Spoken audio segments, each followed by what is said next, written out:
It's for a good cause, I swear. By Sarah1281. Chapter 12. Kangaroo finally gets it!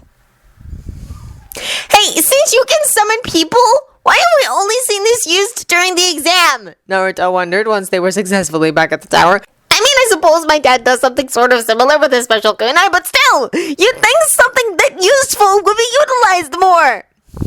What, you mean like, why can't you have a summoning contract with a person? Sakura asked. And Naruto's nod. She replied, probably because, unlike summons, people don't want to have to drop everything and bail you out of a battle. A better question is why there's even an Oto, since Orochimaru didn't get kicked out of his little criminal club. Naruto shrugged. Clearly, he likes the idea of running a village. Gonen and Nagato both run one, and even if it's not exactly a village from what I can tell, it might benefit the Akatsuki anyway. Besides, they've never come across as a very tight-knit group anyway. Let's just hurry this up, Sasuke said, opening both scrolls, then tossing them away.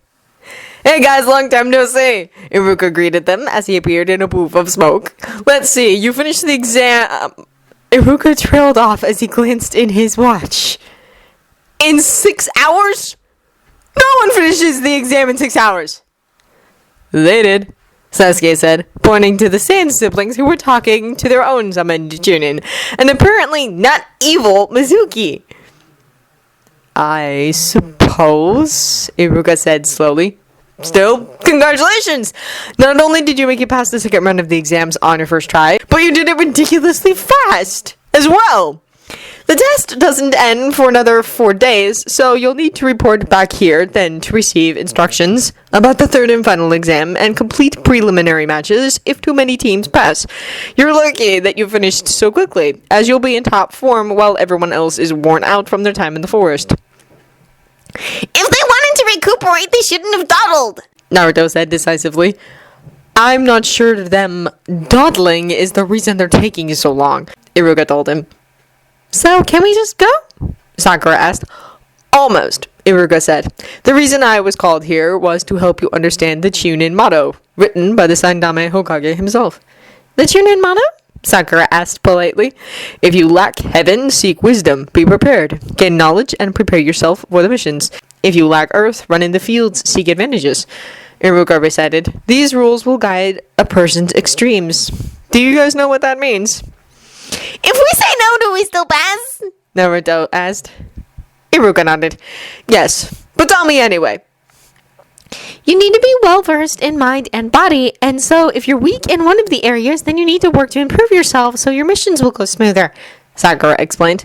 Very good, Sakura, Iruka praised. So remember, you need to come back here in 4 days. And be careful, you know I worry about you guys. You can worry all you like, Sasuke told him. But you'll see how capable you are when we wipe the floor with everybody and become Chunin. Looking rather sentimental, Iruka smiled at him. I'll hold you to that. Victory is ours! Kiba shouted, running into the tower, his two teammates trailing along behind him. Kiba? Sakura asked, surprised. How did you guys finish so quickly? How did you? Shino countered. We got lucky and ran into someone who had the scroll we needed right away, Sakura replied. So did we, Hinata informed them. Well, in a way. We found it in a clearing where there was a lot of blood and body parts everywhere. You didn't check to see if there were any other scrolls to help eliminate the competition? Kankuro asked his sister. I was going to, she insisted, but then the crazy Konoha showed up and I forgot about it. So I guess you're with me tonight, Kiba told Sasuke. Sasuke blinked. Do tell me how you came to that conclusion. My parents told my sister and I that under no circumstances less dire than an outright invasion or the death of the Hokage were we to disturb them on their anniversary today. So my sister's having dinner with your brother. I thought I'd be busy with the test, but since I'm not, I'm going to tag along. I guess that would make you the fourth wheel. Kiba smirked. Someone up there really hates me, don't they? Sasuke asked, rhetorically. Not nearly as much as they should, though, Sakura pointed out. What? Sasuke's hanging out with Kiba tonight? No fair! Naruto complained. I want to do something! Hey, I know! Gaara, do you want to have dinner at my house tonight? Gaara just blinked at the unexpected invite. Are you sure that's the best idea? Tamari spoke up. Oh, you're invited too!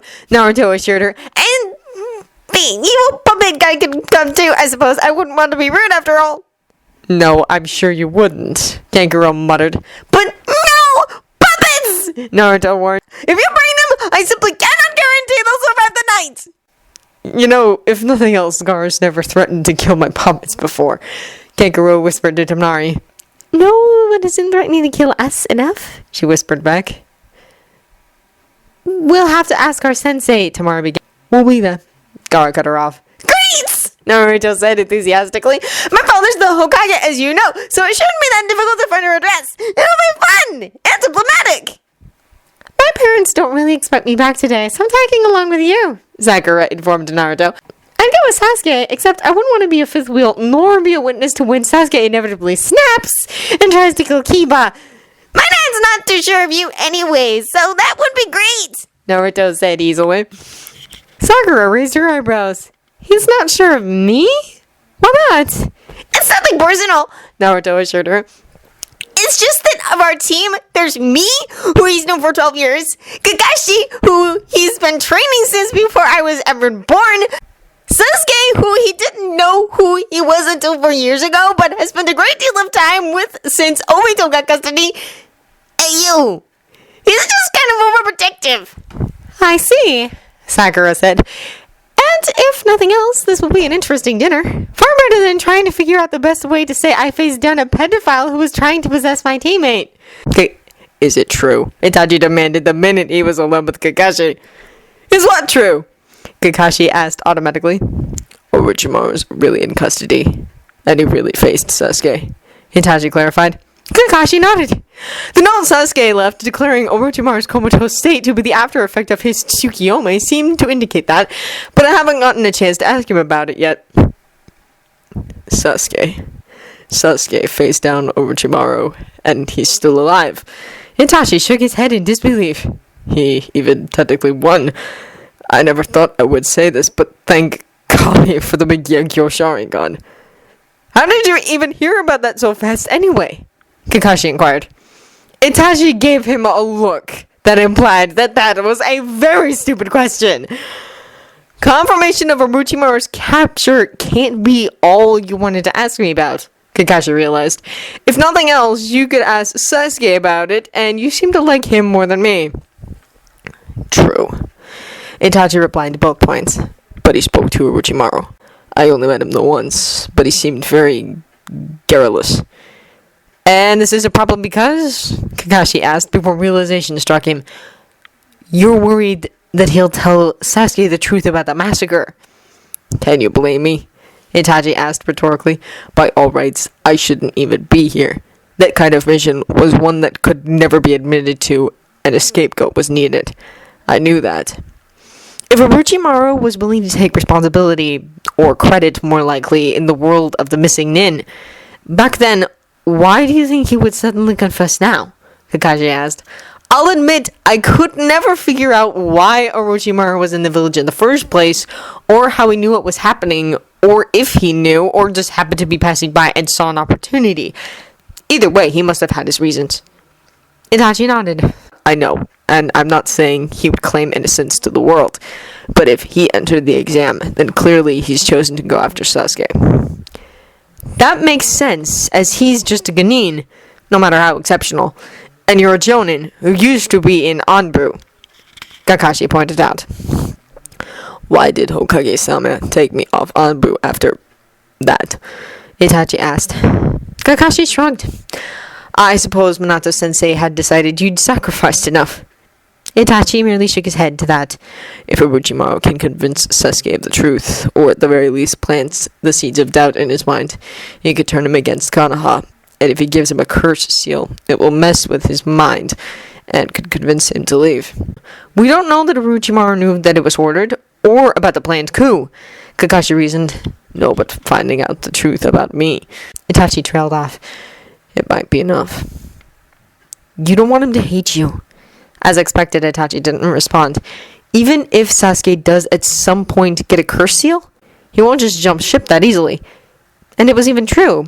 Sasuke hadn't defected until after running into his older brother again, ironically trying to make sure he'd stay safe at Konoha, getting his butt kicked and lying comatose for weeks after experiencing a particularly vicious Tsukiyomi. I wouldn't call finding out that the near-complete annihilation of his entire clan wasn't an impulsive act of a madman counts as so easily. Itachi countered. Even if Sasuke were to realize the truth, he spent too many years hating Orochimaru to go with him now. And Sasuke really hates Orochimaru so much that I'm starting to worry. Why would he listen to anything he had to say? Orochimaru has no proof one way or another, and unless Sasuke secretly thinks you go around killing people for the heck of it, he has no reason to believe that of you. And trust me, given Sasuke's extremely strong revenge tendencies, I think you'd know if he secretly hated you. You're right, Itachi said, looking only very slightly, but given who it was, the fact that it was discernible at all was huge. Relieved. Thank you. Kakashi wondered briefly why Itachi had chosen to have that conversation with him of all people. But then again, considering his only other options were the Hokage, who had ordered him to do it in the first place, or Jiraiya, maybe it wasn't too surprising.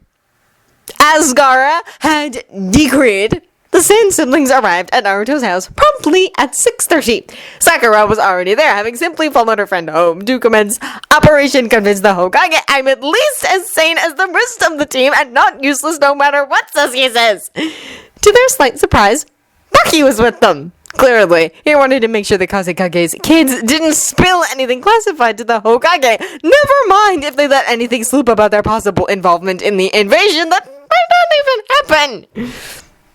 Ah! You must be Naruto's new friend Sensei! Minato greeted him. I saw your profile earlier. Baki, right? Baki nodded. Indeed, Okage-sama. We were going to have calamari, but Naruto insisted that after such a harrowing experience as the second exam, he simply had to have ramen.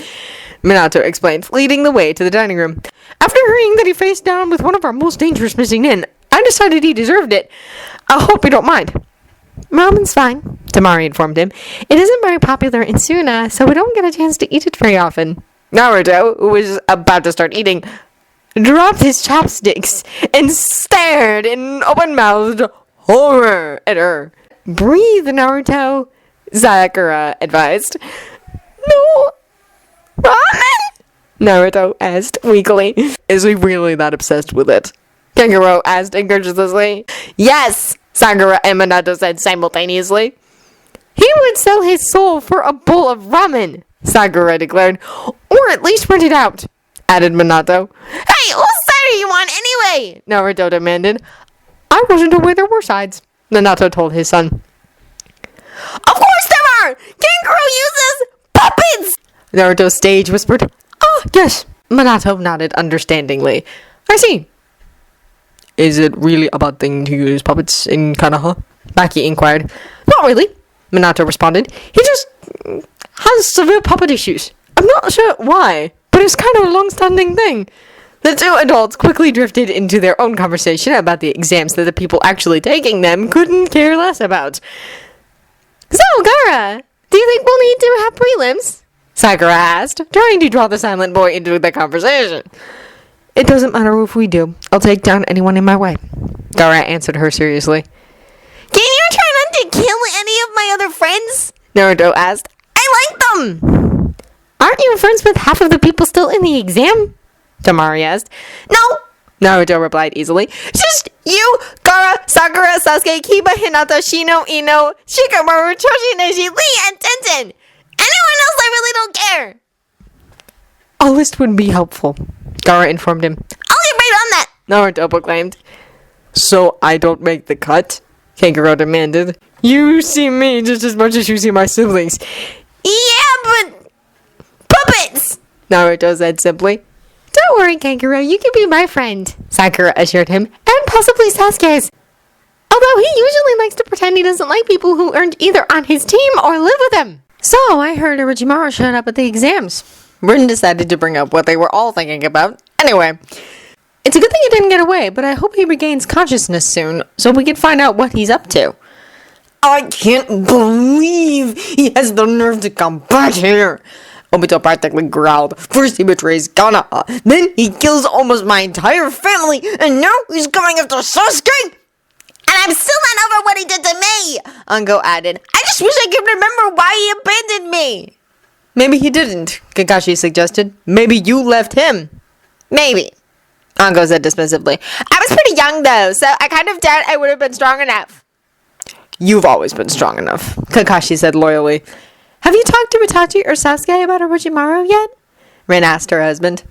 Obito shook his head. No, Sasuke is traumatized enough, and he has to do with Orochimaru trying to steal his body, and Itachi not only has to worry about Sasuke, but he was actually there when everyone died, so I'm really not sure what there is to say. Sometimes there isn't anything to say, Rin replied. There was a contemplative silence, which Ango broke with a, So did you hear about Sasuke's note after he somehow managed to incapacitate Orochimaru? It read like it was an acceptance speech. Obito snorted. Given what a huge feat that was, everyone's hatred of Orochimaru and the blatant favoritism we've been receiving since the massacre, I wouldn't be surprised if he did win some kind of award for this. Although, heaven help him if Sakura finds out that he called her useless again in it. Kakashi shook his head. Is she really useless, though? Ren asked curiously. Because I've seen her around in the hospital and she seems to know what she's doing. I wouldn't have to deal with all those protests about how I can't stack the team if she was, Kakashi answered. Although given her test scores, I still would have gotten them. Then why does Sasuke keep saying that? Ango asked. Probably the same reason he keeps calling Naruto an idiot. To piss his teammates off, Obito guessed. And then there's that, Kakashi acknowledged. Mostly, I think it's just that since he's one of the three of the only people around with a Sharingan since the massacre, and Naruto's the Hokage's son, Sakura's civilian background makes her stand out as the normal one on the team. You were going to say 4 people with a Sharingan, weren't you? Obito said knowingly. No, Kakashi cursed his slip-up. He really had no reason for knowing about Madara. Danzo's dead, though, so we really don't have to worry about him. Obito told him. He made a face. I still can't believe he would have taken one of Shisui's eyes like that. Wasn't it enough that the poor kid drowned himself? Whew, good, I dodged. Don't you have any other friends you can hang out with? Inuzuka Hana demanded. With such light notice, that would be rude, Kiba said virtuously. And we can't have that. You know what else is rude? Hana asked rhetorically. Crashing your sibling's date. And that goes for both of you. This is my house, Sasuke pointed out. And I would have just gone over to Naruto's like apparently everyone else was doing, but Naruto specifically made sure to tell me I wasn't invited. And I should spend some time with family, despite the fact he's letting Sakura tag along. We may as well make the best of it, Itachi said calmly, and we can hear how they did in the first 2 exams. What are you even doing out of the forest so early? I had heard that you can't leave until the 5th day, Hana remarked. You only need to stay until you pass, Kiba said simply. Oh, we did. Already? Hana sounded shocked. Impressed? Kiba asked smugly. To be honest, I'm amazed you passed at all, Hana admitted. That makes 2 of us, Sasuke muttered. They just ended up literally stumbling onto a scroll. Well, if someone is going to be so careless as to leave one lying amongst a bunch of dismembered corpses, I don't see why we shouldn't take advantage of it, Kiba said heatedly. What do you mean you're amazed we passed? Don't you have any faith in your own brother? She means that it is surprising because you graduated from the academy so recently. Itachi interceded before an argument could break out. Usually Jonin wait at least a year to enter their students, as Guy did. It's been 5 years since rookies like yourselves have entered the exam, and those that do never make it this far.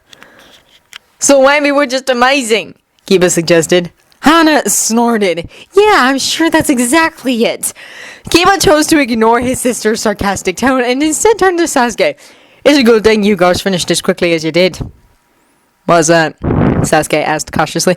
Because otherwise poor Sakura would have been stuck between you and Naruto and your unresolved sexual tension.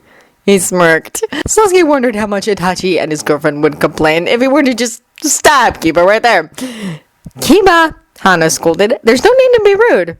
Rude? Try honest. You haven't seen them together. And for what Sakura told me about the conversations they had during the exam, Kiba shook his head.